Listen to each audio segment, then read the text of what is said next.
Students, my name is Asghar Hussain Jafri. I am physics teacher and I have completed MSc in physics and also I have completed MSc in mathematics. Now I have brought for you the most important derivation from wave optics. Derivation of fringe width. Derivation of fringe width, WIDTH, width, by Young double slit experiment. Most important derivation. This derivation may be asked in the board examination, which will be held in recently. देखिए, S is the light source which is illuminated by monochromatic light. Monochromatic light क्या होती है? जिसमें केवल एक रंग होता है, एक कलर की वेवलेंथ होती है, तो वो कहलाती है मोनो मतलब एक हुआ. तो मोनोक्रोमेटिक लाइट से इल्यूमिनेट है सोर्स, और इससे इक्वल डिस्टेंस पर, इस सोर्स से इक्वल डिस्टेंस पर दो पैरेलल स्लिट है, S1 और S2. ये एक दूसरे के बहुत नियर है, they are very near to each other, and the distance between the slit S1 and the slit S2 is small t. From double slit at distance capital D, there is a screen, and on the screen interference patterns will be obtained. तो आपको ये समझ में आ गया अच्छी तरीके से. ये एक सोर्स है, इससे बराबर दूरी पर S1 और S2 दो स्लिट हैं.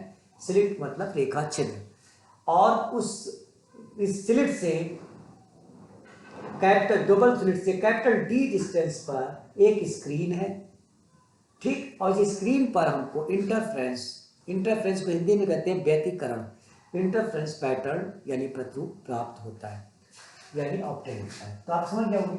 अब देखिए, ये कैपिटल यहाँ पे मिड पॉइंट है, डबल स्लिट का ये मिड पॉइंट है. इसको पॉइंट हम दे देते हैं, एक न्यू पॉइंट देते हैं. ये पॉइंट है, मान लिया ओ पॉइंट है, ये ओ पॉइंट है, और दिस पॉइंट इज सी. ये जो पॉइंट सी है which lies on the bisector of S1 and S2. S1 S2 के मिड पॉइंट से एक परपेंडिकुलर लाइन ड्रॉ है, यानी ये बाइसेक्टर है, और इस बाइसेक्टर से पर ही कोई पॉइंट C है, स्क्रीन पर पॉइंट C है. समझ में आ गया होगा. और इसका मिड पॉइंट S1 S2 का O पॉइंट है, ये आपका O पॉइंट है, O पॉइंट है, ठीक है.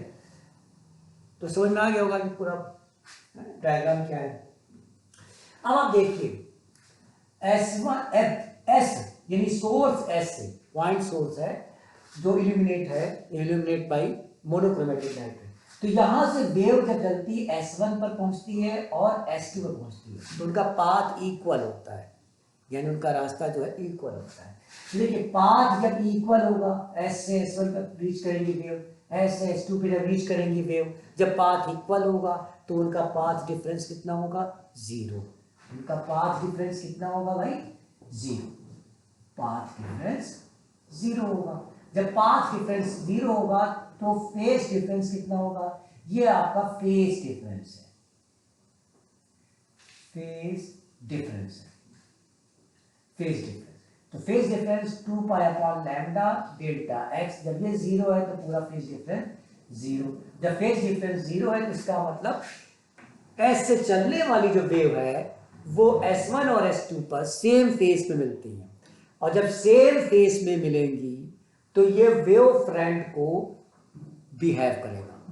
और हाइकेंस के सेकेंडरी वेवलेट थ्योरी के अकॉर्डिंग S1 और S2 से एक न्यू सेकेंडरी वेवलेट ओरिजिनेट होती है, और जब सेकेंडरी वेवलेट के बीच में सुपरपोजिशन होता है तो आफ्टर सुपरपोजिशन इस स्क्रीन पर इंटरफ्रेंस पैटर्न ऑब्टेन होती है. इंटरफ्रेंस पैटर्न ऑब्टेन होती कहाँ? स्क्रीन पर. तो हाइकेंस के सेकेंडरी वेवलेट थ्योरी के हिसाब से. अब देखिए, अगर इस स्क्रीन पर, यानी यहाँ स्क्रीन पर जो सेकेंडरी वेवलेट्स हैं सेम फेज में अगर मिलती हैं, if secondary wavelet meet at the point on screen in same phase, then intensity will be maximum because there will be happening of constructive interference, यानी there will be event of happening the constructive interference, यानी जब same phase पे मिलेंगी तो वहां constructive interference बनेगा, और जब कॉन्स्ट्रक्टिव इंटरफ्रेंस होगा तो इंटेंसिटी मैक्सिमम होगी, और जब इंटेंसिटी मैक्सिमम होगी तो वहां पर ब्राइट फ्रिंज फॉर्म होगा, यहां पर ब्राइट फ्रिंज फॉर्म होगा।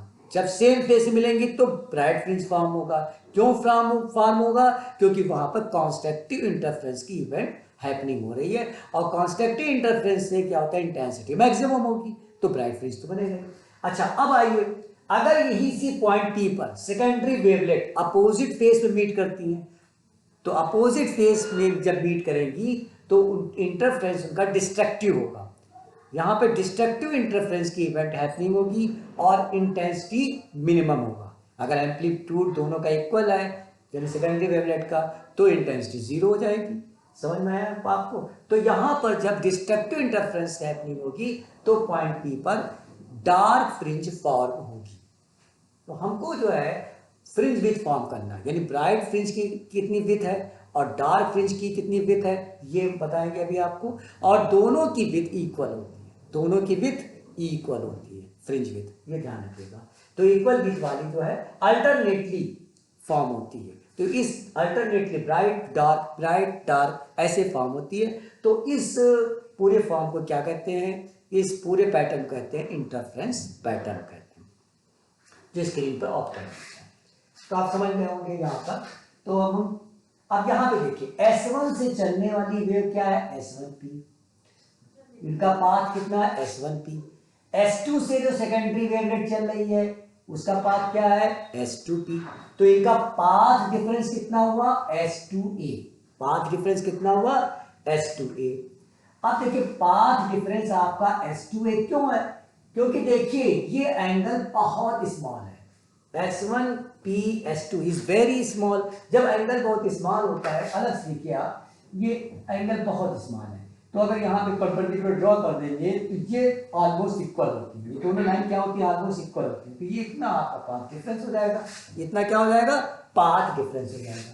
तो आपका पाथ डिफरेंस कितना हुआ भाई, पाथ डिफरेंस आपका है S2a, पाथ डिफरेंस कितना है, S2a।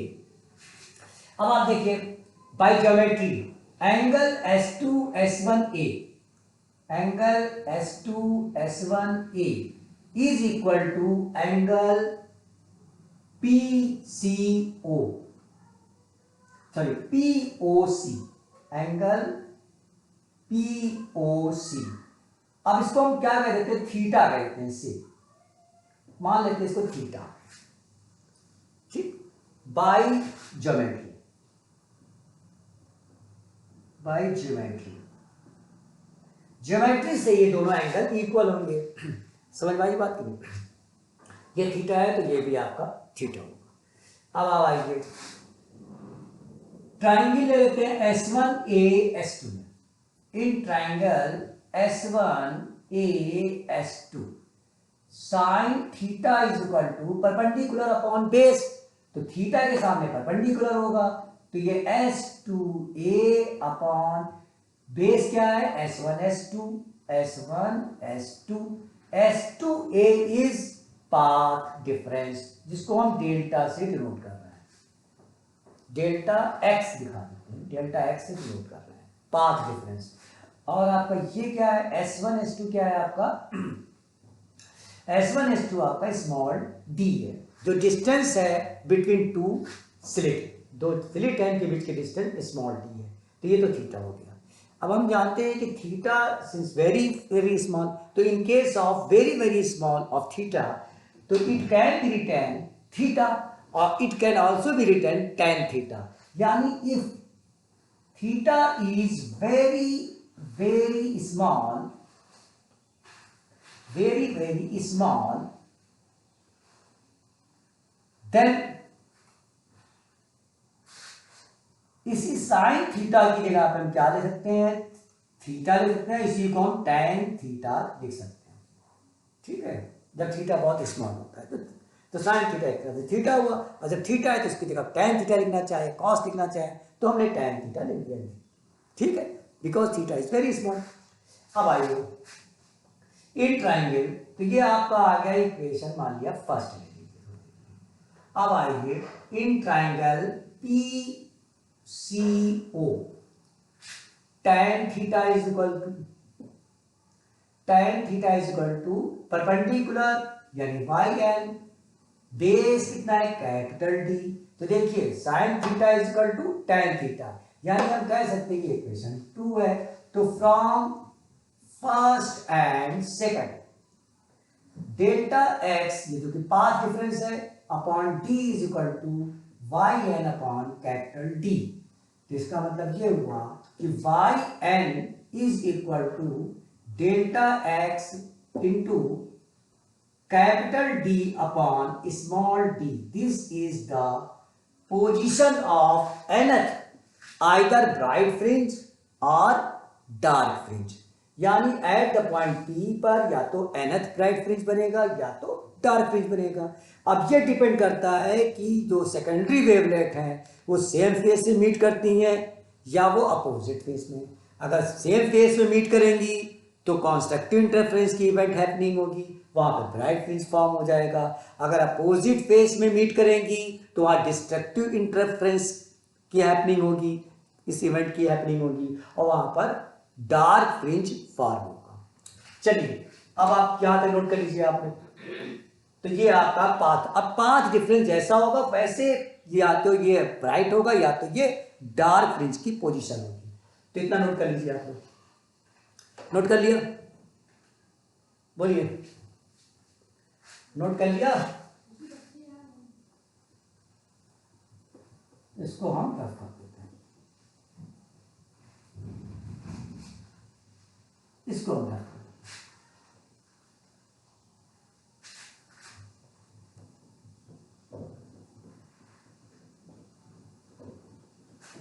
हमारा ये question I nth position either dark और ब्राइट फ्रिंज, क्या निकला है delta x into capital D upon small d, ये पोजीशन आएगी। अच्छा अब यहां पे हेडिंग हम डाल देते हैं position of bright fringe, position of bright fringe.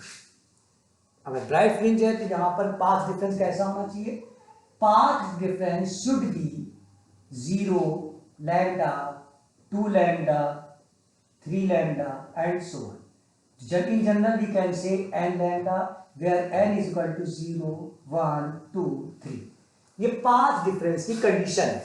अगर पाथ डिफरेंस मतलब पाथ जो डिफरेंस है अगर n लैम्डा के इक्वल है in general where n is equal to 0, 1, 2, यानी 0 रखेंगे तो 0 आ जाएगा, 1 रखेंगे तो लैम्डा 1 लैम्डा, 2 रखेंगे 2 लैम्डा आ जाएगा। तो this is the condition of being bright, this is the condition of being the constructive interference happening. तो ये आप समझ में आ गया होगा कि ये सेम फेस की कंडीशन है। देखिए अगर हम n लैम्डा लिखते हैं यहाँ पर तो आपका फेज डिफरेंस कितना होगा, अगर आप दिखाएं यहाँ पर देख लेते हैं हम फेज डिफरेंस कितना होगा। तो डेल्टा फाई बराबर 2 pi upon lambda, in the place of path difference we shall write n lambda, lambda cancel हो गया तो आया 2 पाई n, यानी आपका सेम फेस आएगा। कैसे 0 या 2 पाई या 4 पाई, ये सब सेम फेस में कह जाएंगे। सेम फेस में क्यों कह जाएंगे, अगर यहाँ पे वेव के फॉर्म में देखें तो एक वेव अगर मान ली इस तरह चल रही है, हम जानते हैं कि लाइट वेव जो इलेक्ट्रोमैग्नेटिक वेव है अकॉर्डिंग टू फ्रेस्नेल जो साइंटिस्ट है इन्होंने कहा था कि जो इलेक्ट्रोमैग्नेटिक वेव है ये ट्रांसवर्स है, लॉन्गिट्यूडनल नहीं है, ये ट्रांसवर्स वेव है। तो ट्रांसवर्स इलेक्ट्रोमैग्नेटिक वेव है, जब ट्रांसवर्स है तो उसमें क्रेस्ट और ट्रफ भी फॉर्म होंगे। तो अब देखिए इसमें भी अगर ये वेव फॉर्म में एक जा रही है वेवलेट, तो अब दूसरी वेव भी अगर इस तरह की आ रही है, एक दूसरी वेव देखिए इस तरह से आ रही है, इस तरह से दूसरी वेव भी, तो ये सेम फेस में कहे जाएंगे। सेम फेस का मतलब एक साथ दोनों जीरो, एक साथ दोनों की मैक्सिमम डिस्प्लेसमेंट फिर एक साथ दोनों की जीरो डिस्प्लेसमेंट, फिर एक साथ मैक्सिमम, यानी दोनों सेम फेज में एक साथ मैक्सिमम एक साथ जीरो हो रहा है, तो ये सेम फेज कहा गया है। तो ये कॉन्स्ट्रक्टिव इंटरफेरेंस की कंडीशन है। तो आप समझ गए होंगे जब फेज डिफरेंस आपका जनरल में टू पाई एन की कंडीशन के बराबर होता है, 2 पाई एन के इक्वल होता है, जहां पे n 0 2 पाई 4 पाई, यानी n की जगह पे हम 0 1 2 3 4 5 लिखेंगे, तो 2 पाई का यानी कह सकते हैं कि इवन मल्टीपल ऑफ 2 पाई आएगा। जब इवन मल्टीपल आएगा तो इसका मतलब ये हुआ या इवन आए या 2 पाई का या 6 पाई भी कह सकते हैं, तो यानी 3 टाइम भी कह सकते हैं, तो इवन नहीं कहेंगे बल्कि हम 2n पाई में n की जगह 0 1 2 3 कुछ भी रखें, तो 2 पाई या 0 या 4 पाई या 6 पाई या 8 पाई ये सेम फेज की कंडीशन है। आप समझ में आए कि नहीं? सेम फेज के, यानी देखिए एक बार घूम के फिर ये आ जाएंगे, 2 पाई का मतलब फिर वही पोजीशन 0 पाएंगे, फिर घूम के फिर आप आ जाएंगे, तो ये सेम फेज में आ रहा है, तो सेम। तो आप समझ में आ गया होगा, तो ये सेम फेज के लिए कंडीशन है, ये सेम फेज के पाथ में। तो हमारा जो position of nth bright fringe और पाई आएगा तो क्या आएगा भाई, देखिए in the place of delta x we shall write n lambda into capital D upon small d, ये क्या है, फॉर सेम फेज। अब यहां पे लिख सकते हैं फॉर सेम फेज, ये पाथ डिफरेंस है, ये क्या है, ये आपका पाथ डिफरेंस है, for same phase path difference ये होना चाहिए, n लैम्डा यहां पे रख दिया, तो this is the position of nth bright fringe. अब यहां पर n बराबर 0 लिखते हैं, तो यानी आपका y0 जो है ये position of central bright fringe है, ये क्या है, position of central bright fringe, central bright fringe,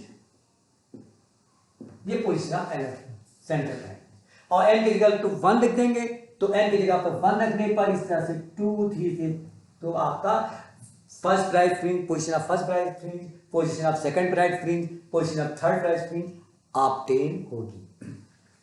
अच्छा सी देखिए आपका S1 S2 के बाइसेक्टर पे है, तो S1 से अगर वेव आती है C पर, S2 से अगर वेव आती है C पे, तो सेम फेज में मिलेगी, तो यहां पर कॉन्स्ट्रक्टिव इंटरफेरेंस की हैपनिंग होगी। जब कॉन्स्ट्रक्टिव होगी तो यहां ब्राइट फ्रिंज फॉर्म होगा, तो यहां पॉइंट C पर सेंट्रल ब्राइट फ्रिंज की पोजीशन ऑब्टेन होगी, तो यहां पर आपकी सेंट्रल ब्राइट फ्रिंज की पोजीशन ऑब्टेन होगी, इस जगह एट पॉइंट C पर, यहां पर सेंट्रल ब्राइट फ्रिंज की पोजीशन ऑब्टेन होगी C पॉइंट पर, तो आपकी ये हो गई nth ब्राइट फ्रिंज।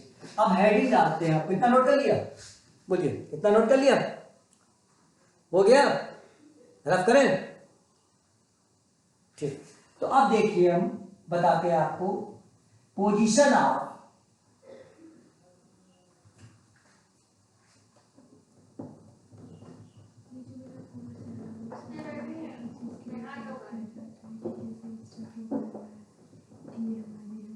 अब हम बताते हैं position of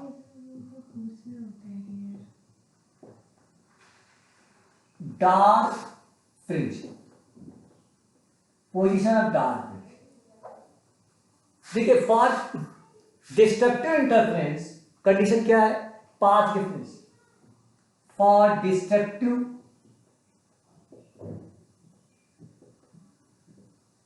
interference path difference delta x should be कितना होना चाहिए भाई, लैम्डा बाई 2 का ऑड मल्टीपल होना चाहिए, लैम्डा बाई 2 ऑड मल्टीपल, यानी n minus half lambda, where n is equal to 1 2 3 in general. Path difference destructive difference के लिए क्या है, डेल्टा एक्स ये होना चाहिए, तो यहां पे डार्क फ्रिंज ऑब्टेन होगी। अब देखिए position of dark fringe, position of dark fringe y n या डैश लगा देते हैं, तो n minus half lambda capital D upon small d, ये पोजीशन ऑफ डार्क फ्रिंज है, समझ में आ गया आप लोग को।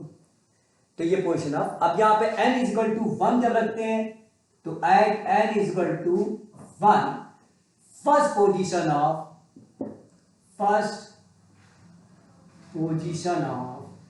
Dark fringe and so on ऐसे n इक्वल टू 2 पर second position of dark fringe and 3 पर third position of dark fringe obtain होती है। इस तरह से समझ में आ गया? इतना नोट कर लिया। अब हम बताते हैं आपको फ्रिंज विथ। नोट कर लिया है? अब फ्रिंज विथ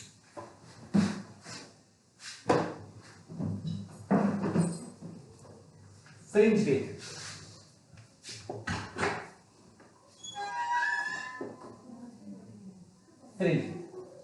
फ्रिंज विथ को समझने के लिए आप क्या करेंगे? देखिए इसका फ्रिंज का जो शेप होता है वो हाइपरबोलिक होता है। वो इस टाइप का होता है, आपको बताएं, इस टाइप का हाइपरबोलिक होता है। ऑफ इक्वल विथ इक्वल होती है, सबकी विथ इक्वल होती है, तो ये हाइपरबोलिक होता है फ्रिंज विथ का। तो यहाँ पर लेकिन हम आपको समझाने के लिए बना रहे हैं, हम कुछ इस तरह का बना रहे हैं, एक स्ट्रिप टाइप का बना दे रहे हैं समझाने के लिए। बस इतने समझा रहेगा आपको, इतने समझा रहेगा।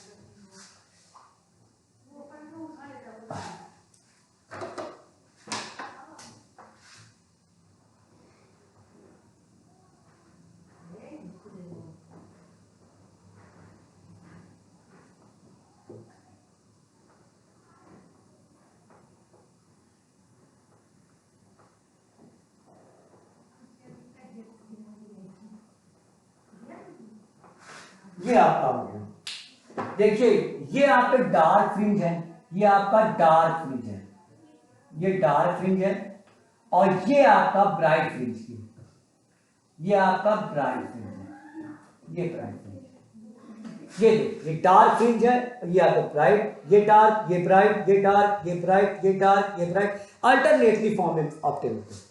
अब देखिए हमको निकालना है विथ ऑफ डार्क फ्रिंज। पहले हम निकालते हैं विथ ऑफ डार्क फ्रिंज। अब देखिए विथ ऑफ डार्क फ्रिंज में क्या होगा? दो कॉन्जिक्यूटिव ब्राइट फ्रिंज के बीच की डिस्टेंस क्या होगी, यानी इनके बीच की डिस्टेंस। दो कॉन्जिक्यूटिव ब्राइट फ्रिंज के बीच की डिस्टेंस होगी डार्क फ्रिंज की विथ को बताएं। तो क्या होगा भाई? n+1th bright fringe position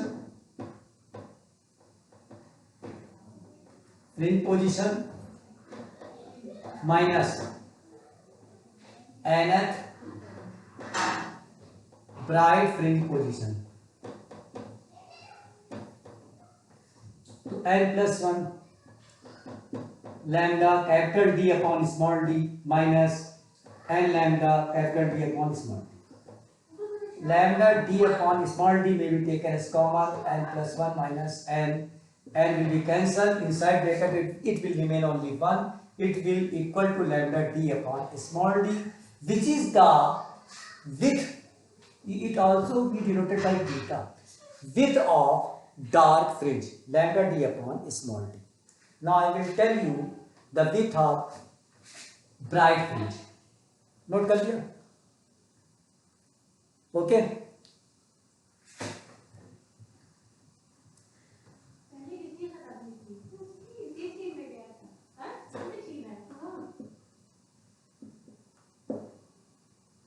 width of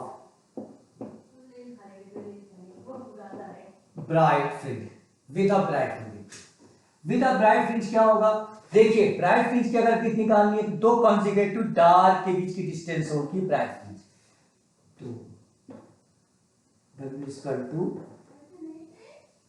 n+1th